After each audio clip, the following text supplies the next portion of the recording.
Halina't lakbayin ang daan patungo sa masalimuot at puno ng kababalaghan, ang bayan ng mga maligno.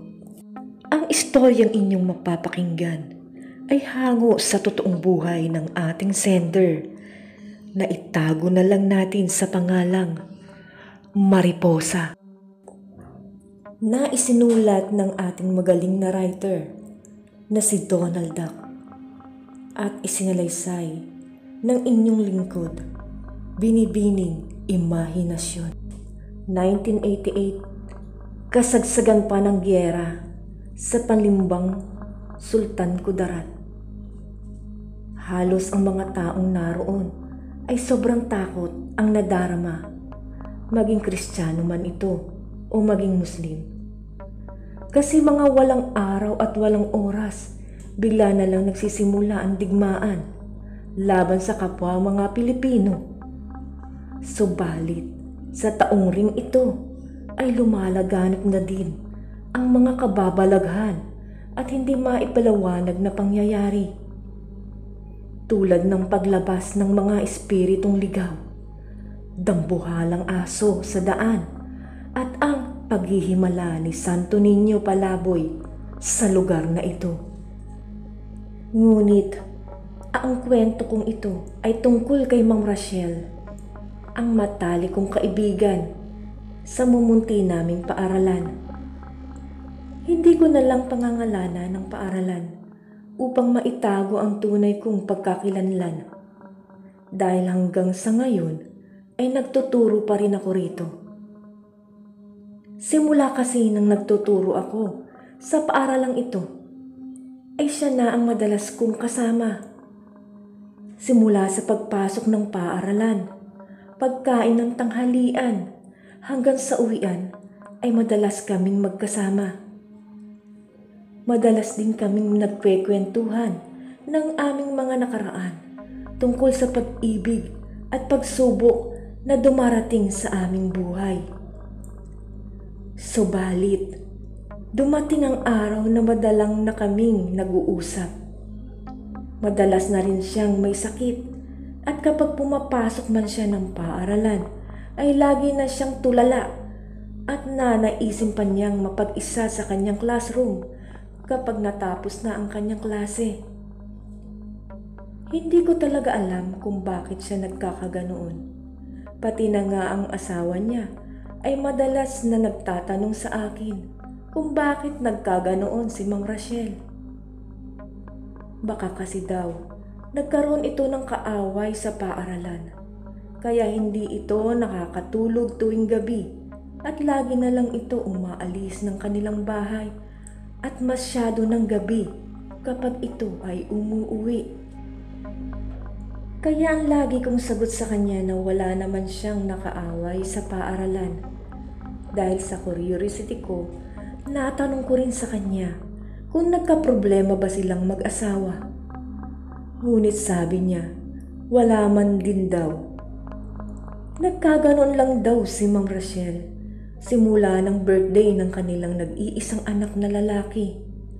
Naligo kasi sila sa isang beach, hindi kalayuan sa kanilang tirahan.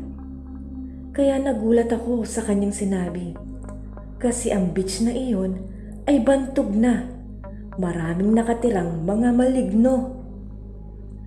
Marami na kasi noong nalunod at namatay.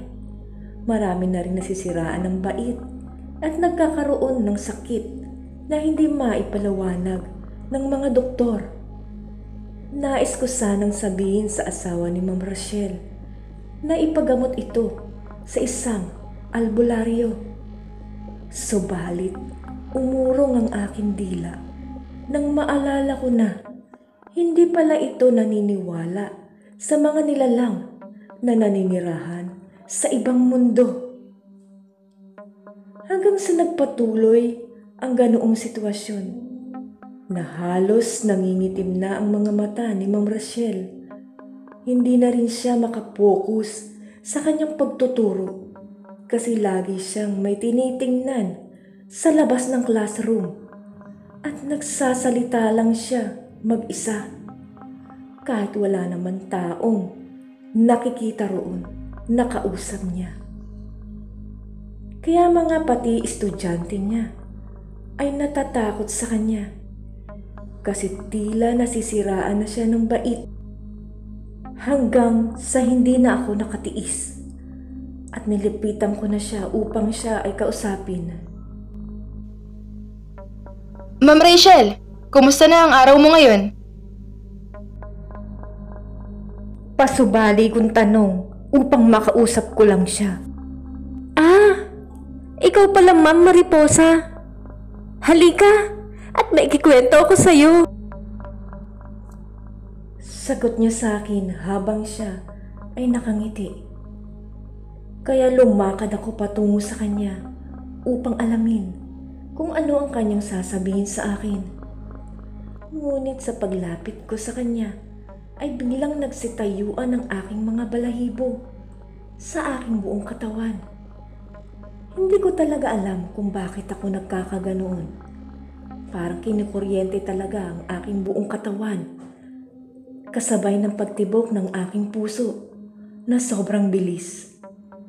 Kaya huminto ako saglit upang siya ay pagmasdan. Ngunit hindi ko namalayan ay nasa akin na pala siya, harapan. Ano pa lang sasabihin mo, Ma'am Rachel? Parang masaya ka ngayong araw Wika ko sa kanya kasi tila hahalikan na niya ako sa labi ng oras na iyon. Sa sobrang lapit ng kanyang mukha sa aking mukha. Alam mo ba, Ma'am? Nakita ko na talaga ang lalaking pinapangarap ko.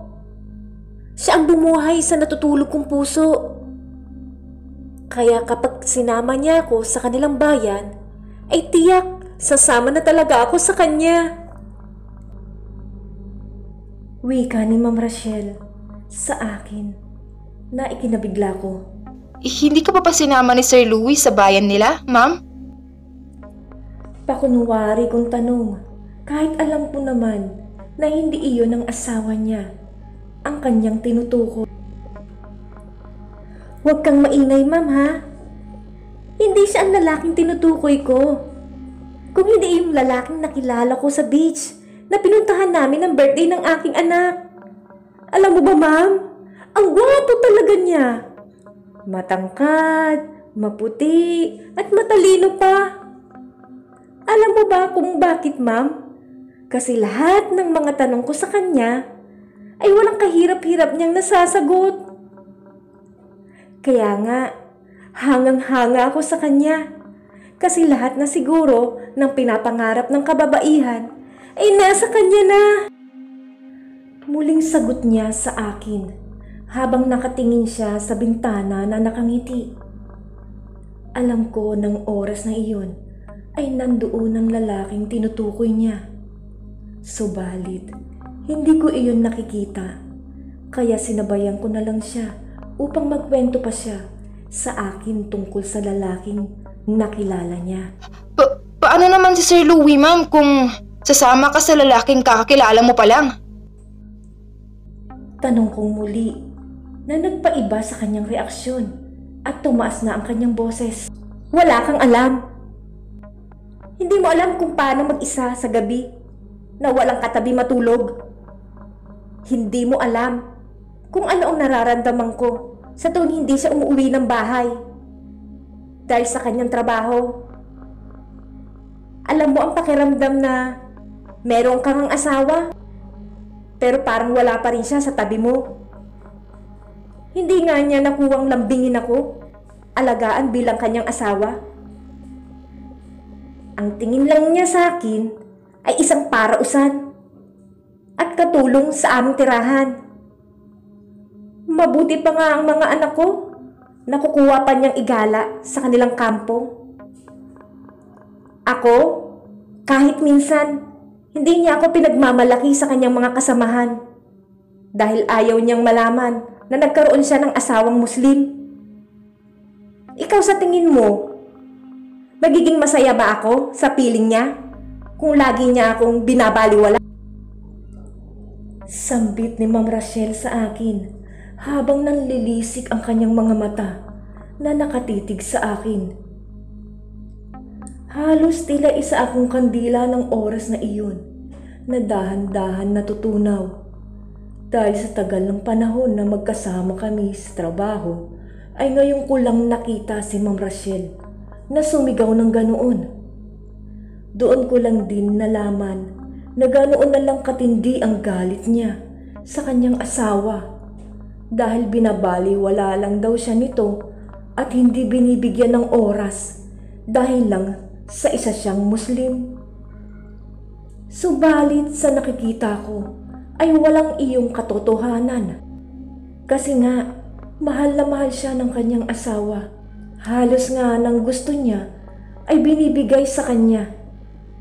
Pati na nga ang buong oras nito ay nasa kanya na lang palagi. Kasi hatid sundo pa siya nito kahit naka-on duty pa ito sa kanyang trabaho bilang isang sundalo. Kaya laking pagtataka ko talaga kung bakit niya iyon nasabi sa akin. Patawad, ma'am. Hindi ko alam na ganyan palang nararamdaman mo para sa asawa mo. Pero sa nakikita ko, ma'am, mahal na mahal ka ni Sir Louie. Nag-aalala na nga siya sa'yo kasi hindi ka na natutulog tuwing gabi at hindi ka na rin kumakain sa tamang oras. Sobrang nag-aalala na talaga siya sa'yo kaya nga kumuha na siya ng bakasyon upang makasama ka lang niya at maalagaan ka ng mabuti. Pagpapaliwanag ko sa kanya upang hindi matuloy ang balak nitong sumama sa lalaking ngayon lang niya nakilala. Eddie, kayo ang magsama? Akala ko pa naman maintindihan mo ako kasi kaibigan kita. Katulad ka rin pala nila. Hindi niyo ako maintindihan. Sigaw muli ni Ma'am Rachel sa akin. Pagkatapos noon ay bigla siyang nawala ng malay. Halos hindi ko alam ang gagawin ng oras na iyon kasi pati ako ay nakatulala na lang, nakatingin sa kanya nang bigla na lang siyang bumagsak sa sahig ng paaralan. Halos umurong na rin ang dila ko. Hindi ako makasigaw para makahingi ng tulong. Hanggang sa bigla na lang lumutang sa hangin ang katawan ni Ma'am Rachel. Nakinabigla ko talaga. Doon na hindi na ako makagalaw at halos hindi na rin ako makahinga. Bigla na lang dumilim ang aking paningin at wala na akong maalala kung ano pa ang nangyari pagkatapos ng pangyayaring iyon.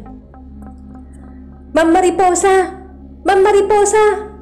Gumising ka! Maipakikilala ko sa'yo.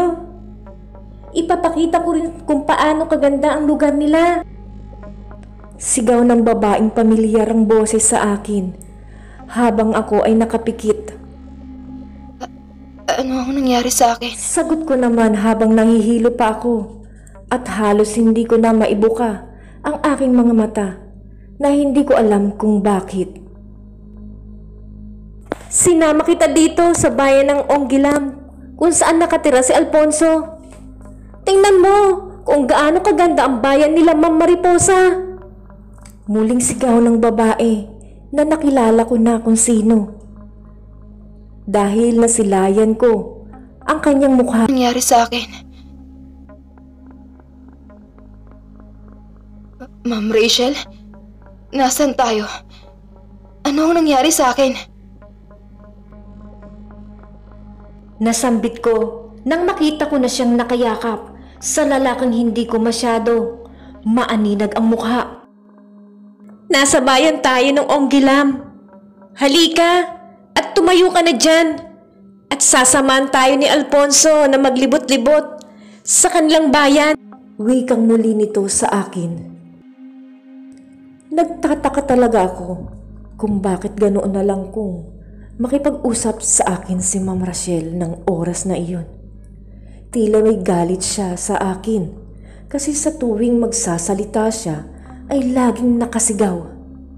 Subalit, hinayaan ko na lang at tumayo ako ng dahan-dahan upang samahan siya kahit na nga medyo nagdidilim pa ang aking paningin ng oras na iyon. Mariposa! Mariposa! Mariposa! Nasaan ka ngayon? Naroroon! Sagutin mo ako, Mariposa! Kasi kinakausap kita ngayon. Mula sa iyong isipan. Biglang sambit ng isang matandang babae mula sa aking isipan na ikinabigla ko talaga kung bakit doon sa aking isipan siya nagsasalita. Sino ka? Sagot ko naman na ipinagtaka ni Ma'am Rachel kung sino ang kinakausap ko. Kasi nga, napakalakas ng boses ko nang sagutin ko ang kumakausap sa aking isipan. Sinong kausap mo riyan? Ma'am Mariposa? Wala. Sagot ko sa kanya, sabay pilit ngumiti. Pagtatakang tanong nito sa akin nang marinig niya ang boses ko. Huwag kang pahalata kung may kasama ka man dyan ngayon. Kasi tutulungan kitang makalabas kung saan ka man naroon ngayon. Alam mo bang isang linggo ka nang natutulog? Alam kong napapaloob ka pa rin sa isang sumpa ng mga maligno na nakatira sa malaking balite doon sa beach. Hindi ka layuan dito. Kaya sundin mo lang ang sasabihin ko sa'yo upang makalabas ka dyan. Muling wika ng matandang babae sa aking isipan. Doon ay nakaramdam na ako ng sobrang takot dahil tama nga ang hinala ko na wala ako sa mundo ng mga tao. Kasi ang lugar na napuntahan ko ng oras na iyon ay kakaiba talaga at sobrang sangsang ng amoy na tila nabubulok na mga bangkay. Halika na Ma'am Mariposa! Naghihintay na kami ni Alfonso. Kanina ka pa riyan nakatayo. Muling sigaw sa akin ni Ma'am Rachel. Huwag kang matakot sa aking binibini. Nais ko lang ipakita sa iyo kung gaano talaga kaganda ang bayan namin. Biglang sambit din ng lalaking kasama ni Ma'am Rachel. Pagkasambit niya ng katagang iyon, ay biglang nagbago ang simoy ng hangin. Ang masangsang na amoy kanina ay napalitan ng sobrang bangong amoy. Na tila napapalibutan ako ng mga bulaklak sa sobrang bangong na amoy ko. Doon ay dahan-dahan ko na ring nasilayan ang kanyang mukha at doon ko rin napagtanto na tama nga ang sinabi sa akin ni Ma'am Rachel na sobrang gwapo nito at halatang matalino. Subalit, biglang nagsalitang muli ang matandang babae mula sa aking isipan. Huwag kang magpapasailalim kung ano man ang iyong nakikita. Dahil ang mga maligno ay kaya kanilang manipulahin sa pamamagitan lang ng kanilang mga salita. May kakayahan kasi silang gawing katotohanan kung ano man ang sasabihin nila. Kaya ako ang pakinggan mo ngayon, Mariposa, upang matulungan kitang makaalis riyan. Wikang muli ng matandang babae sa aking isipan. Anong gagawin ko? Natatakot na talaga ako dito. Sagot ko naman sa matandang babae habang nanginginig ang buo kong katawan. Ipikit mo ang mga mata mo at sabayan mo ako sa pagdarasal. Sa ngalan ng Ama sa Langit, ilayo mo ako sa lahat ng kapahamakan. Ilayo mo ako sa lugar ng masalimuot, malungkot at puno ng kadiliman. Sa pangalan ng Panginoon, ako ay makakaalis na rito. Paulit-ulit ang dasal ng matandang babae sa aking isipan. Kaya sinabayan ko na rin ang kanyang pagdarasal. Dahil tila buhay ang mga letrang ito na tumatanim sa aking isipan. Hanggang sa ngayon nga ay kaya ko pang itong bigkasin ng paulit-ulit. Habang binibigkas ko na ang mga katagang iyon, ay biglang napaluhod sa lupa ang kasamang lalaki ni Ma'am Rachel. at sumigaw ito ng ubod lakas na tila nasusunog siya sa bawat letrang lumalabas sa aking bibig. Patigilin mo siya! Nausa ng mga sagradong salita! Ang sakit sa tainga! Patigilin mo na siya, Raquel! Kasi para na akong sinusunog sa kumukulong tubig! Sigaw ng lalaking kasama ni Ma'am Rachel. Habang namimilipit na ito sa sobrang sakit, sa tuwing natatapos ko ang salitang binibigkas ng matandang babae. Mariposa! Itigil mo na yan, pakiusap! Sigaw ni Ma'am Rachel sa akin. Sumama ka na sa akin, Ma'am Rachel. Aalis na tayo sa lugar na to. Kasi ang kasama mong lalaki, hindi yan tao. Isa siyang maligno na nagpapanggap na tao upang akitin ka lang. Sige na, Ma'am Rachel, umalis na tayo dito bago maging huli ang lahat. Dahil may tumutulong sa atin ngayon sa mundo ng mga buhay. Sigaw ko sa kanya upang malaman niya ang katotohanan na isang maligno ang kanyang kinababaliwan. Alam ko, isa siyang maligno. Ngunit huli na ang lahat para sa akin, Ma'am Mariposa. Pakiusap, samahan mo na lang ako dito, kasama si Alfonso at ang magiging anak namin. Gusto rin kitang makasama rito sa kanilang mundo. Ayaw ko kasing mag-isa rito. Kaya pakiusap, samahan mo na lang ako rito, Ma'am Mariposa. Sagot niya sa akin habang siya ay umiiyak dahil nagbunga na pala ang pagtataksil nila sa kanyang asawa. Hindi tayo nababagay sa mundong ito, Ma'am Rachel. Naghihintay pa sa iyong anak mo at ang iyong asawa. Kaya umalis na tayo rito. Pakiusap! Sagot ko naman sa kanya ng pasigaw habang hindi na rin matigil ang aking pagluha. Kahit sino sa inyong dalawa ay walang makakalabas dito. Kasi tayong tatlo ang bubuo ng bagong bayan ng mga maligno sa lugar na ito. Kasi kayo rin ang may kasalanan kung bakit lumayo ang mga kauri ko sa bayan ito. Dahil sa walang humpay ninyong pakikipaglaban sa walang kabuluhang digmaan. Biglang sigaw ng lalaking kasama ni Ma'am Rachel at dahan-dahan na rin itong nagbago ng anyo. Doon ay kitang-kita ko kung paano humaba ang kanyang mga ngipin at mga kuko. Halos lumuwa rin ang kanyang mga mata sa sobrang laki nito. Ang kanyang mga buhok ay dahan-dahan na ring nahuhulog at ang magandang tindig nito ay dahan-dahan na ring yumuyuko. Habang ang kasuotan naman nito ay tila nasa isang bangkay na naaagna sa sementeryo dahil sa kalumaan nito. Ang gwapo at matalinong lalaki at may matikas na pangangatawan na nasilayan ko kanina ay napalitan na talaga ng sobrang pangit na halimaw. Halos hindi na naisin na makita ito kahit na sino sa kanyang panaginip. Sobrang kapangitan nito. Kaya halos masuka na ako ng oras na iyon kasi hindi ko akalain na papatulan ito ng kaibigan ko na kasing ganda ng mga diwata.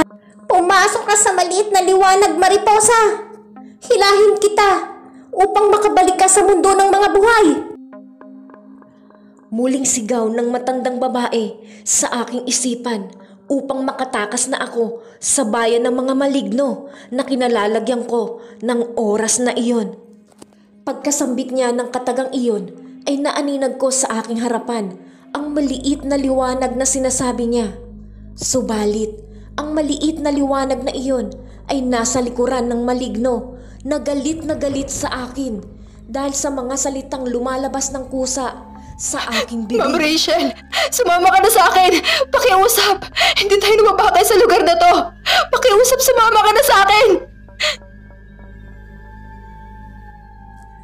Wika kong muli kay Ma'am Rachel habang walang humpay naman ang aking pag-iyak.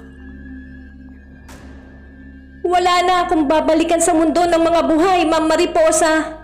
Sige na, umalis ka na dito. Patawarin mo ako kung pati ikaw ay nadamay pa sa kabaliwan ko. Pakisabi na lang sa mag-ama ko na patawarin nila ako at mahal na mahal ko silang dalawa. Sigaw ni Ma'am Rachel sa akin habang pilit niyang niyayakap ang maligno upang paalisin sa liwanag na nasa kanilang likuran dahil napansin na niya ito.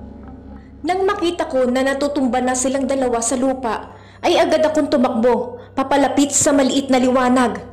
Doon ay nakita ko ang isang kamay na pilit akong inaabot.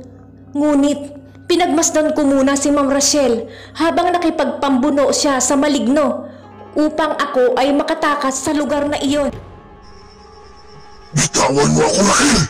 Tampalasan ka! Bitawan mo ako! Hindi ba nais mo nakasama dito? Kaya huwag mo siyang papalayain sa bayan natin bubuuin! Bitawan mo ako, Rachel! Sigaw ng maligno habang pilit niyang inaalis sa kanyang katawan ang nakayakap na si Ma'am Rachel.